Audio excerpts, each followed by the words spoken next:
These are the new Gateron CJ switches. Before we dive in, a quick shout out to our friends over at Ashkeeps, and I'll drop a link down below if you want to check them out.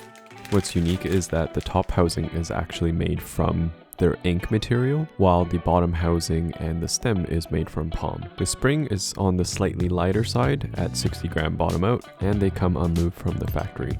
Even though they're unlubed, they're actually really smooth and barely have any spring ping. However, these switches are definitely on the clackier side than Thocky, so if you're after a deeper sounding Thocky switch, this might not be for you.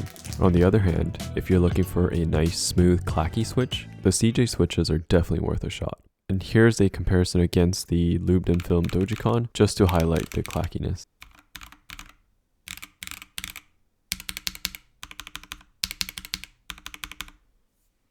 And here's a full sound test of them stock.